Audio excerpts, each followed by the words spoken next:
Olá, boa noite, amigos. O tema de hoje é Jesus e a vida eterna. Vamos falar sobre uma questão muito importante. Vamos falar sobre a vida e a morte. E quando a gente fala sobre a morte, existem muitas teorias. Alguns anos atrás eu participei do sepultamento de uma pessoa muito querida, uma professora da escola. E no momento quando estavam aí colocando o caixão lá no buraco, o filhinho de mais ou menos 8 a 10 anos daquela mulher estava aí chorando. E eu lembro que uma mulher chegou do lado dele, lhe abraçou e lhe disse assim: Meu filhinho, fica tranquilo, não chora mais não. Agora a tua mãe está lá no céu junto com Deus. De lá ela vai te proteger, de lá ela está te olhando, você não está só. Fica feliz, fica tranquilo, porque a tua mãe está agora com Jesus. Eu estava aí do lado ouvindo essas palavras, embora sejam palavras de ânimo, de conforto e coração, mas não é isso que a Bíblia nos ensina. A Bíblia não nos ensina que quando uma pessoa morre, vai para o céu ou vai para o inferno. Porque você já deve ter ouvido muitas dessas teorias. Por exemplo, tem a teoria onde diz que, né, se a pessoa foi uma má pessoa, vai para o inferno. Se foi uma boa pessoa, vai para onde? Vai para o paraíso. Existem outros que ensinam, por exemplo, a questão da reencarnação. Diz, olha, você morreu, mas você vai nascer talvez vai se reencarnar em uma ave, um cachorro, em algum animal. Existe, lamentavelmente, esse ensinamento. Outras pessoas dizem assim, quando a pessoa morre, o corpo morreu, mas tem um espírito, ou a alma da pessoa que fica vagando pelo mundo, pelas casas, pelas cidades, enfim, atormentando ainda as pessoas. Todas essas teorias vocês já ouviram muito. A pergunta é, qual é a verdade por trás de tudo isso? O que a Bíblia ensina realmente sobre a morte e sobre a vida? Eu gostaria de dar início contando para vocês uma história que está no livro de João, capítulo 11, a partir do versículo 1 até o 45. Não vamos ler toda a história, mas eu gostaria de resumi-la em poucas palavras. Aqui no livro de João 11 fala sobre a morte de um dos melhores amigos de Jesus. Jesus, além dos apóstolos, ele tinha muitos amigos. Não eram muitos, mas tinha. Assim como tinha também muitos inimigos. E um de seus amigos se chamava Lázaro. Lázaro era irmão de Marta e de Maria. E Jesus gostava muito de passar na aldeia de Lázaro, que era Betânia. E lá ele sempre ficava na casa de seus amigos, era um lugar, assim, uma família que eram os amigos de Jesus. Mas diz a história que, em certa oportunidade, Marta enviou uma mensagem para Jesus e lhe disse, olha, o teu amigo, Lázaro, a quem amas, está doente. Só foi essa mensagem. Marta não falou para Jesus, venha, por favor, curar teu amigo. Porque Marta sabia que Jesus viria. Porque um verdadeiro amigo, você não precisa chamá-lo. Um verdadeiro amigo aparece nas horas que você mais precisa. Os falsos amigos, eles vão sumir, vão desaparecer. Mas o verdadeiro amigo, ele aparece mesmo sem ser chamado. É por isso que Marta não chamou a Jesus. Ela apenas lhe informou que Lázaro estava doente. E Jesus demorou porque tinha uma agenda para cumprir. Mas quando Jesus vai, Lázaro já estava morto. Já estava sepultado, havia vários dias que ele já estava no sepulcro. Obviamente já estava começando o processo de descomposição. E quando Jesus vê as lágrimas de Marta e das pessoas, ele se comoveu. Inclusive Jesus também chorou. Porque Jesus, ele nos entende, ele sabe o que é perder um ser querido. Jesus sabe a dor que gera perder alguém. Por isso que ele chorou pelo seu melhor amigo. E nesse momento Jesus disse uma coisa: Lázaro não está morto. Eu vou despertá-lo. Ele apenas está dormindo. Jesus compara a morte como um sono. E Jesus chegou perto do túmulo, chamou e disse, Lázaro, sai daí. E vocês sabem a história, Lázaro ressuscitou, saiu daí e todo mundo ficou maravilhado, Porque falaram, como que Jesus ressuscitou um homem que já estava em estado de descomposição? Jesus mostrou que ele tem o poder sobre a morte. Ele é a ressurreição e a vida. E é sobre essa promessa que a gente quer falar, sobre essa ressurreição, sobre a vida e sobre a ressurreição. Para entendermos melhor sobre a morte, precisamos entender realmente o que é a vida. E isso nós encontramos aqui na Bíblia. Abra, por favor, comigo no livro de Gênesis, capítulo 1, versículo 27. A primeira pergunta, que está no seu material, na página 27, diz assim: quem criou o ser humano? Vamos primeiro falar sobre o Criador e depois como que foi criado o ser humano. Diz aqui no livro de Gênesis, capítulo 1, versículo 27. Criou Deus, pois, o homem à sua imagem, a imagem de Deus o criou, homem e mulher os criou. Esse versículo aqui tem muitas coisas a nos falar. Aqui primeiro que nos disse que foi Deus quem criou o ser humano. Deus criou tanto o homem e a mulher. Não criou mais, viu? Só homem e mulher. Você entendeu muito bem. Mas quem criou foi Deus. E o que me chama a atenção sobre a criação é que, se você ler a Bíblia, o primeiro capítulo de Gênesis, você descobre que tudo que foi criado foi pela palavra de Deus. Deus disse, haja luz e houve luz. Que a terra produza todo tipo de plantas, surgiram as plantas. Deus falou que surgissem os animais e apareceram os animais. Ele podia ter falado também, né, que possa surgir um homem e uma mulher, mas ele não falou. Deus decidiu fazê-lo com suas próprias mãos. Por quê? Porque o ser humano é a sua obra-prima. A parte da criação mais importante foi o ser humano. E por isso Deus disse, olha, eu podia ter falado, mas é tão importante, tão especial para mim, que eu vou fazê-lo com minhas próprias mãos, porque ele vai ser a minha imagem e a minha semelhança. Então, nós, seres humanos, somos muito especiais. A segunda pergunta. Como o Senhor deu a vida ao ser humano? Já que Deus o criou, mas como que deu a vida, de fato? Aqui em Gênesis capítulo 2, versículo 7, ali está a resposta. Gênesis capítulo 2, versículo 7. Diz assim: então formou o Senhor Deus ao homem do pó da terra. Diz mais: e lhe soprou nas narinas o fôlego da vida, e o homem passou a ser alma vivente. Espera um pouquinho que eu lhe explico o que quer dizer aqui. Duas coisas que Deus usou para criar o ser humano. Na verdade, assim, o ser humano está composto de duas partes. Deus disse fez um boneco de barro, do pó da terra. Um boneco assim como você e eu podemos fazer. Com certeza, talvez quando éramos crianças já fizemos. Hoje em dia, na verdade, a nova geração tem tudo pronto, né? Tem os melhores brinquedos ali. Mas eu lembro que quando era criança, a gente brincava muito de maneira artesanal. A gente pegava as pedrinhas, a gente fazia os bichinhos aí, os animais com o barro, até o ser humano, a gente brincava. Mas era um boneco de barro simples. Então Deus fez primeiro isso. Agora, depois que o boneco já estava pronto, tá com o nariz, a boca, tudo um boneco de barro. Deus disse, soprou nas suas narinas o fôlego de vida. E nesse momento, o que aconteceu com esse boneco? Se tornou, disse agora, uma alma vivente. Olha a frase que está sendo usada aqui. Disse, o homem se tornou alma vivente. Não existe alma morta. O ser humano é alma vivente. Daqui a pouquinho vamos falar mais detalhes. Mas eu queria que você entendesse o seguinte. O ser humano é uma alma vivente. Ele não tem alma. Ele é alma. É muito diferente ser do que ter.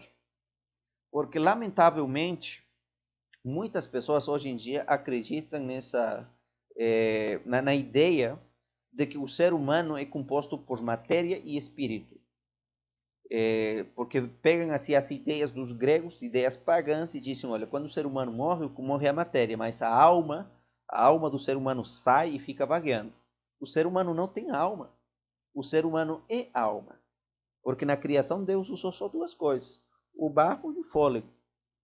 Então, assim, ele é uma alma. É por isso que muitas das igrejas, eu falo, não em todas, porque há muitas igrejas que ensinam que o ser humano tem alma, coisa que a Bíblia não fala. Mas em muitas igrejas, por exemplo, na igreja adventista, ensinamos que o ser humano é uma alma. E às vezes a gente fala assim, usa uma frase que é assim, quantas pessoas tinha hoje na igreja? Tinha 50 almas. Ou quantas pessoas decidiram entregar a vida a Jesus? 10 almas. Não estamos falando de uma coisa que está fora do ser humano, estamos falando da própria pessoa. Você que está me assistindo a mensagem, você biblicamente é uma alma vivente. Eu sou uma alma. A palavra alma significa pessoa viva. Então vamos responder ali. Como é que o Senhor deu a vida ao ser humano? A resposta é soprando-lhe nas narinas o fôlego da vida. E aí entendemos que o ser humano é composto pelo barro e o fôlego de vida.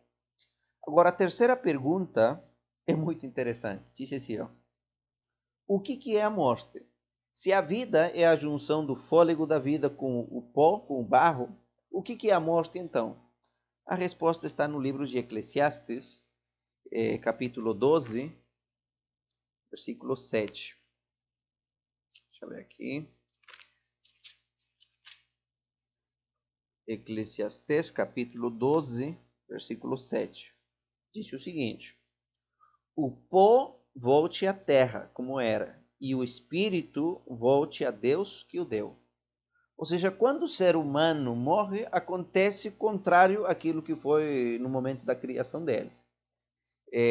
Disse que o corpo volte à terra, volte a ser pó, e o espírito ou o fôlego volte para Deus. Na criação, teve um boneco e Deus soprou. Quando o ser humano morre, é como se Deus fizesse assim, ó, acabou, não tem mais nada. E é por isso que você sabe que quando uma pessoa morre, ela vai entrar em processo de descomposição, vão passando os meses até os anos, fica só osso, vai passando mais tempo, finalmente vira o quê? O osso, vira pó. Você cumpre o que a palavra de Deus disse. Por quê? Porque nós somos feitos do pó da terra. Eu comparo isso muito com uma lâmpada. Por exemplo, para eu ter luz, e nesse momento eu estou tendo aqui as lâmpadas, para ter luz eu preciso de duas coisas. Eu preciso da energia elétrica e preciso também da lâmpada. Quando a energia elétrica faz contato com a lâmpada, gera o quê? Gera luz.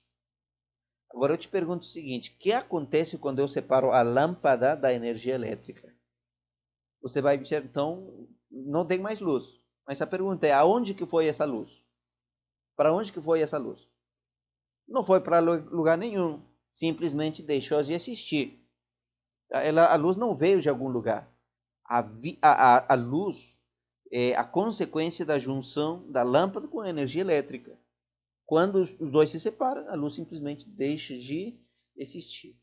Assim acontece com a vida do ser humano. Enquanto o ser humano, que é barro, se junta com fôlegos de vida, ele tem vida, é uma alma vivente. Mas no momento que o ser humano morre, nesse momento se separou o fôlego de vida, em outras palavras, do barro. Para onde que foi a vida? Não foi para lugar nenhum, simplesmente deixou de existir. Tudo certo? Então a resposta ali é o que é a morte? É a separação entre o pó da terra e o fôlego de vida. Estado total de inconsciência. Agora, então essa é a questão da morte, viu? Não é que tem alguma coisa que saiu do ser humano, uma alma que fica vagueando por ali, e o ser humano foi para, a pessoa foi para o céu, para o inferno, nada disso. Simplesmente deixou de existir. Até quando? Já no estudo anterior falamos, até que Jesus volte por segunda vez. Quando Jesus volte por segunda vez, você toque a trombeta, ali que a pessoa vai ressuscitar. Até ali, a pessoa está em um estado de inconsciência, está lá no sepulcro.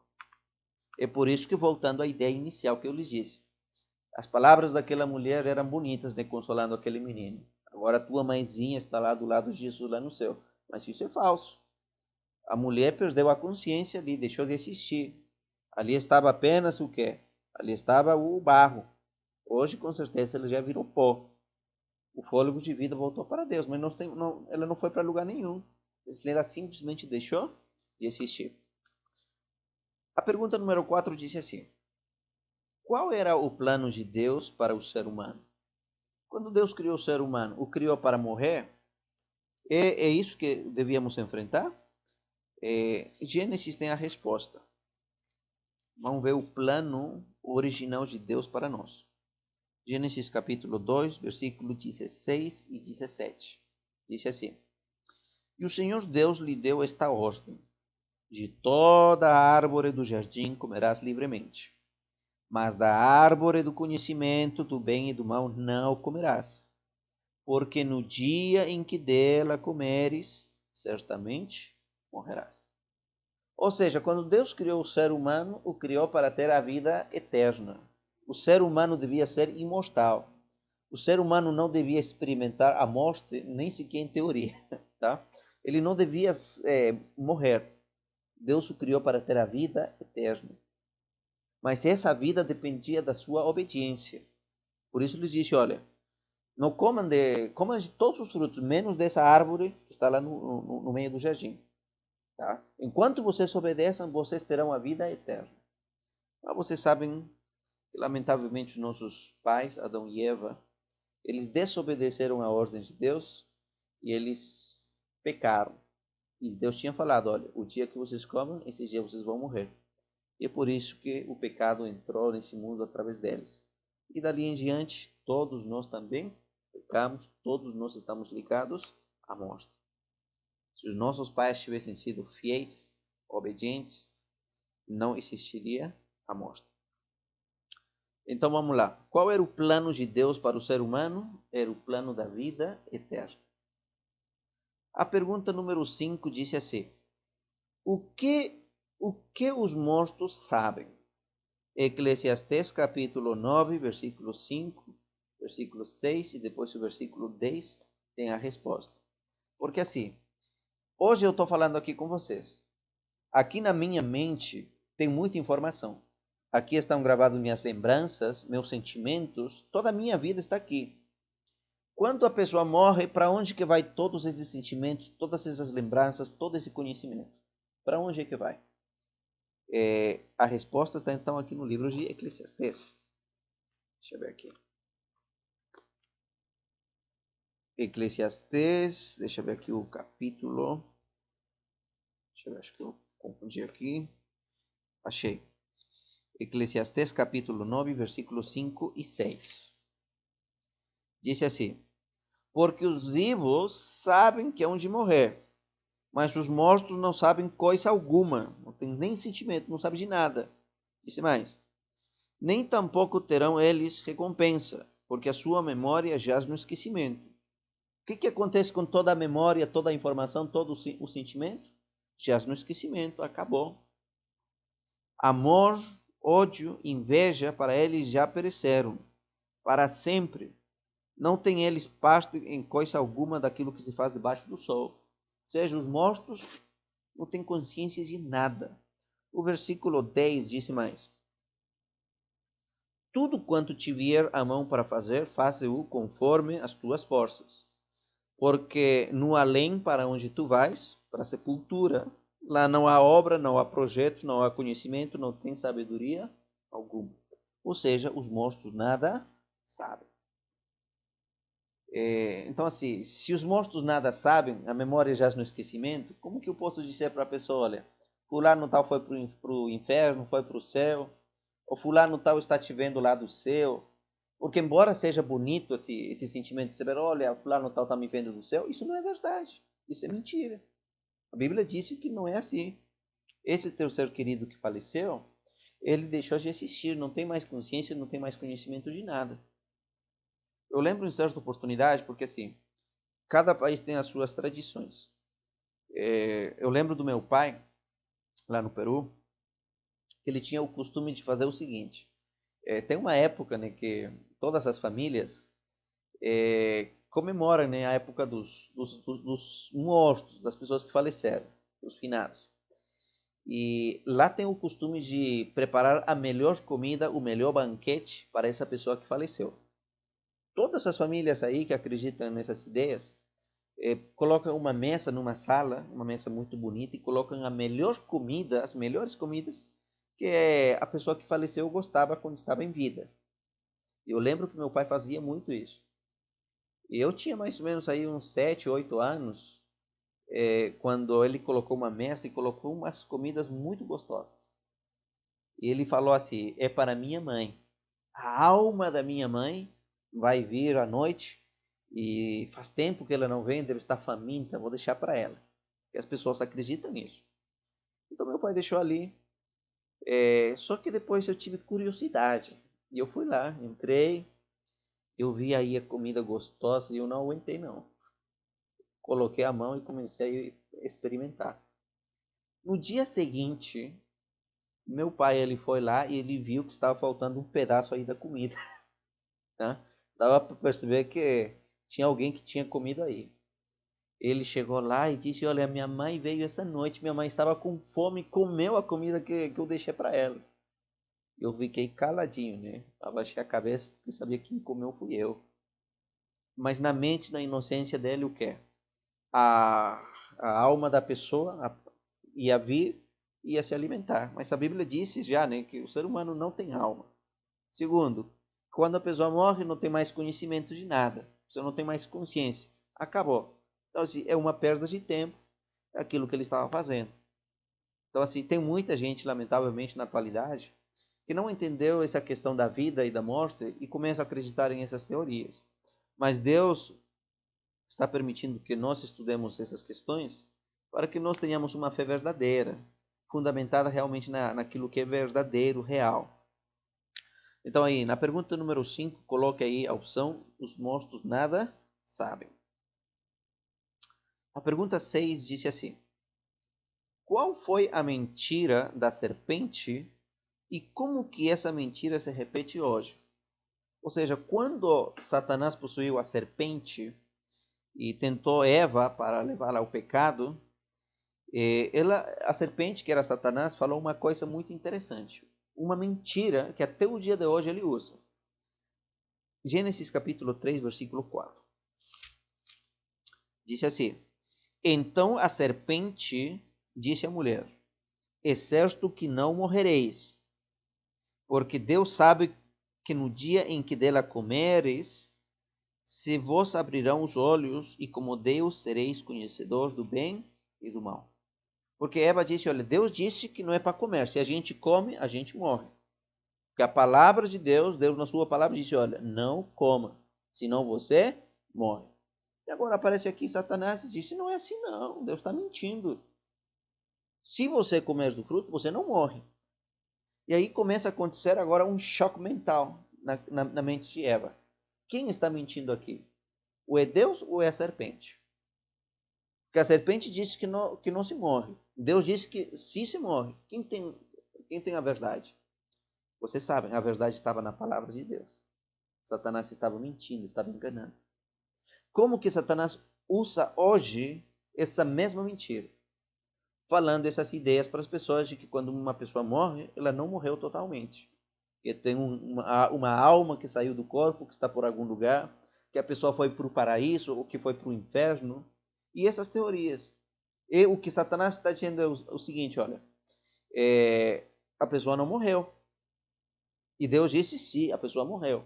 Na sua palavra, Deus disse que não tem mais consciência de nada, a pessoa está nas sepulturas, não tem mais existência. Satanás disse, não, não é assim.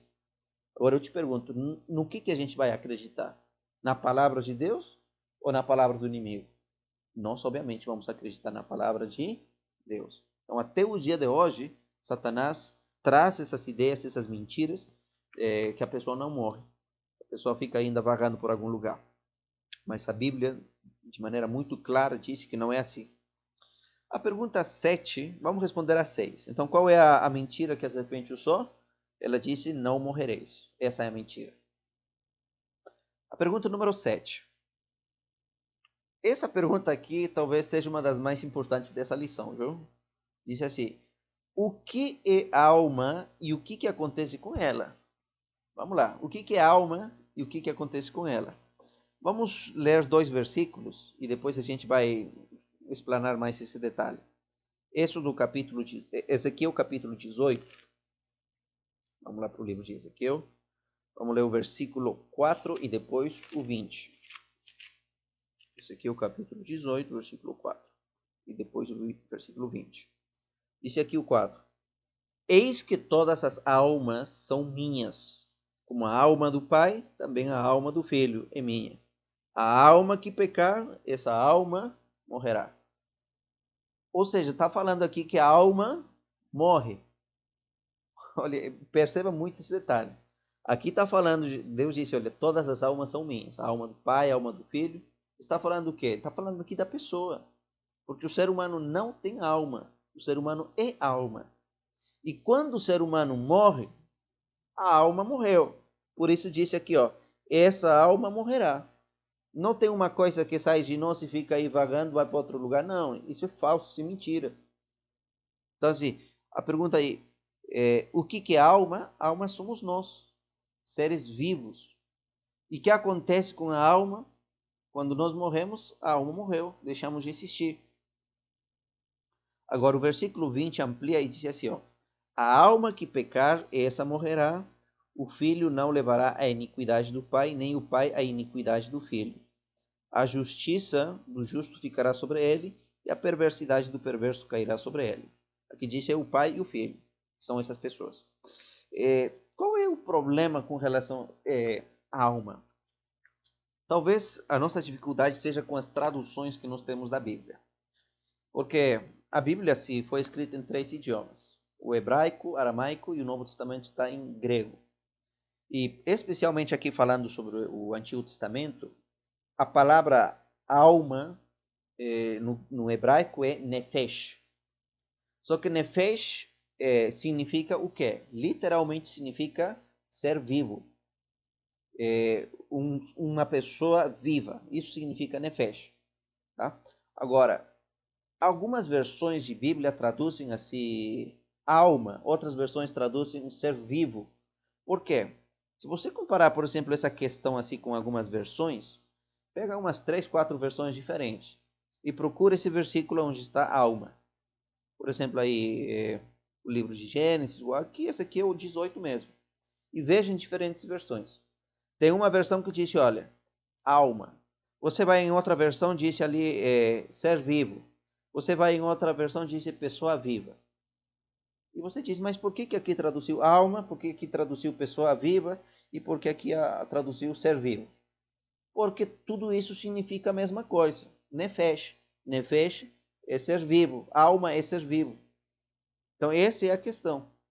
Só que assim, às vezes nós já temos ouvido muito essas teorias de que alma é uma coisa que está separada do corpo e a gente entende mal o significado da palavra. Mas biblicamente, alma é ser vivo. Eu sou uma alma, porque eu sou um ser vivo. Então, quando eu morro, a alma morreu, o ser vivo. Muito bem. Então, vamos lá. A pergunta é, o que é alma e o que acontece com ela? A alma é uma pessoa viva. O que acontece com ela? Finalmente, morre. Pergunta 8. A pergunta 8 é muito importante. Diz assim, ó, devemos consultar os mortos? A resposta está aqui no livro de Deuteronômio, capítulo 18.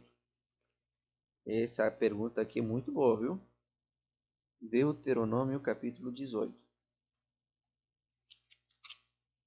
Vamos ler aqui o versículo 10 e 11.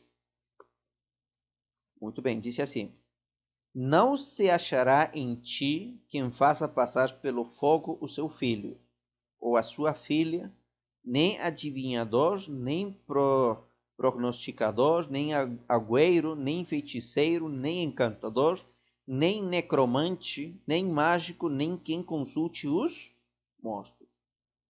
Tem coisas que já no tempo do antigo Israel era muito comum. As culturas pagãs faziam tudo o que está proibido aqui. Os pagãos pegavam seus filhos e sacrificavam vivos aos deuses falsos. Por exemplo, no Antigo Testamento, a gente vemos que os pais sacrificavam vivos seus filhos enquanto se prostituíam ao redor dos ídolos. Isso era muito comum. Deus proíbe, disse, olha, ninguém vai sacrificar seus filhos.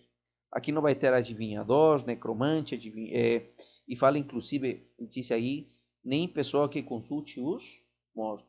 Porque essa questão do espiritismo, da pessoa tentar se comunicar com as pessoas que morreram, não é uma coisa nova, isso é uma coisa velha que o inimigo inventou. Mas Deus proíbe na sua palavra. E alguém pode ser pastor, mas existe? Isso é real? Não é real, é tudo falso, tudo uma mentira do inimigo. Por exemplo, tem uma história aqui no livro de Samuel, eu não sei se está em 1 Samuel ou 2, mas você pode procurar em um desses, você acha a história do rei Saul. Quando o rei Saul tinha se afastado dos caminhos de Deus e praticamente estava em apostasia, ele decidiu consultar assim ele queria falar com o profeta Samuel que estava morto. E ele foi numa necromante e falou que queria falar com o profeta Samuel. E disse que fizeram todo o ritual ali e apareceu aparentemente o profeta Samuel falando com o rei Saul. Só que quando você estuda essa história, você descobre o seguinte, que esse ser que apareceu ali falando com o rei não era o profeta Samuel. Na verdade, era o próprio demônio. Porque Satanás, assim como Satanás possui uma serpente para enganou Eva e Adão, hoje Satanás ele pode personificar, pode usar a aparência de uma pessoa que morreu, para quê? Para enganar e desviar as pessoas dos verdadeiros propósitos que é a palavra de Deus. Ele usou uma serpente para que Eva não confiasse na palavra de Deus. Hoje ele usa o espiritismo, o fato de consultar os mortos, para que a pessoa se desvie também da palavra de Deus. Então, é verdade que existem lugares onde você paga para que os espíritos, os necromantes ali, façam esse trabalho de consultar os mortos. Mas saiba uma coisa, essas pessoas ou esses seres que podem aparecer ali não são realmente as pessoas. Porque a Bíblia diz que a pessoa perdeu consciência de tudo. Esses seres, na verdade, são os próprios demônios que se apresentam para enganar as pessoas e desviá-las da vontade de Deus. Por isso que Deus proibiu seus filhos. Jamais ouse nem por curiosidade entrar nesse mundo proibido onde Satanás reina. Seja uma pessoa prudente, confie na palavra de Deus. Então, a resposta, devemos consultar os mortos? Não, de jeito nenhum. Pergunta número 9. Quando Jesus restaurará para nós a vida eterna? Hoje nós morremos, mas quando é que Deus vai restaurar para nós a vida eterna? Vamos ler aqui 1 de Coríntios, capítulo 15, versículo 21 a 23. Diz assim: Visto que a morte veio por um homem, e também por um homem veio a ressurreição dos mortos. Porque assim como em Adão todos morrem, assim também todos serão vivificados em Cristo. Ou seja, a morte entrou nesse mundo pelos nossos primeiros pais. E dali todos nós pecamos e todos estamos ligados à morte. Mas disse que assim como Jesus morreu e ressuscitou, através da sua ressurreição, todos nós podemos também alcançar a vida eterna. Ou seja, respondendo aqui a pergunta, quando é que Jesus vai restaurar para a nossa vida eterna? Quando ele voltar por segunda vez. Ali ele vai nos oferecer esse privilégio, porque assim como ele ressuscitou, os justos também ressuscitarão quando se toque a trombeta. E ali nós seremos revestidos de imortalidade. Nunca mais haverá mais dor, nem pranto, nem sofrimento, nem morte. Ali Deus restaurará aquilo que ele fez no princípio desse mundo. E nós aguardamos por essa promessa para que se torne realidade.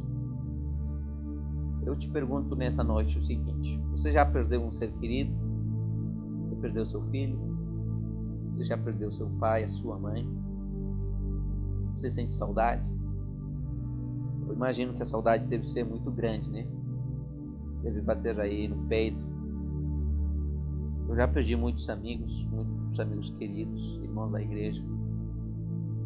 Mas a promessa da palavra de Deus é um dia, quando Jesus voltar, todos os mortos em Cristo vão ressuscitar. É por isso que estamos aqui, para nos preparar. A gente não está perdendo tempo. A gente está nos preparando para a volta de Jesus. Essas pessoas que descansaram em Cristo vão ressuscitar. Nós voltaremos a abraçá-los, falar, e a morte nunca mais vai nos separar um do outro. Esse é o cumprimento da maravilhosa promessa da volta de Jesus. Jesus é a vida, por isso precisamos ter Ele. Ele é a vida, Ele que você está precisando. Nesse momento eu gostaria de te perguntar: você gostaria de aceitar a Jesus como seu Senhor e Salvador? Você gostaria que Jesus te ofereça a vida eterna? Amém. Vamos fazer uma oração então. Querido Deus, muito obrigado pela vida que o Senhor nos dá, e obrigado porque um dia o Senhor nos dá a oportunidade de nos restaurar e nos dar a oportunidade da vida eterna. Por favor, Senhor, nos livre de todo engano, de toda mentira que o inimigo está colocando no nosso caminho. Às vezes, Senhor, ouvimos tantas teorias de amigos, até de familiares, mas que não tem nada a ver com Sua palavra. Por favor, Senhor, nos ajude a confiar naquilo que está na Tua Bíblia, Tua palavra. Nos dê, Senhor, a esperança da vida eterna. Em nome de Jesus. Amém. Queridos amigos, que Deus abençoe cada um de vocês. A sua tarefa está na página 28. Não deixe de realizar, viu? Um grande abraço. Até a próxima lição.